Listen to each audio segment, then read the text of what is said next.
Change the subject. At the COP28 climate summit, countries agreed to transition away from fossil fuels. Climate guy Marc Morano joins me now. The media is hailing this as a huge win because fossil fuels were mentioned in the final communique. I think the meeting was a failure. What say you?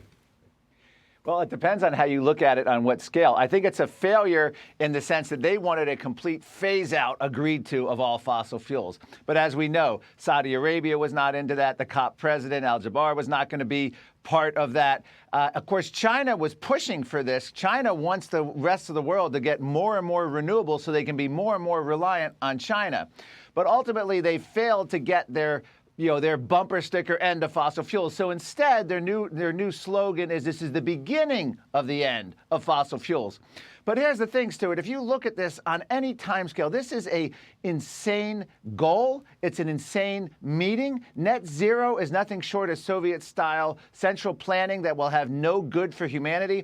100 years ago, 80% of global and U.S. energy came from fossil fuels. Today, 80% of global and U.S. energy comes from fossil fuels. For them now to come out with these targets of 2030, a tripling of renewable, it's just not realistic. It's insane. And I think it's time we change the narrative. We have to say, hell no to this whole idea of net zero. This has to be stopped. And unfortunately, everyone's doubling down on it. No, a lot of people are saying that. It's got to be stopped. Second case here. Al Gore blames the mental health crisis on climate change. He does. OK, just watch it in his own words. Roll tape. Sure. There's a mental health crisis around the world, Jake, that we hear people talking about.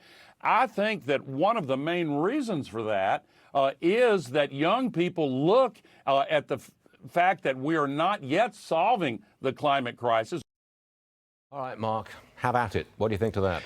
Well, he's right to the extent that young people are worried. There's actually reports of psychiatric counseling. We have young kids, 18 young kids, some as young as 8 years old, in a lawsuit against the EPA for violating their right to life and ordered liberty. And they're saying kids now can't do their homework during the day. They have to wait till the evening and it cools off. They can't focus on school.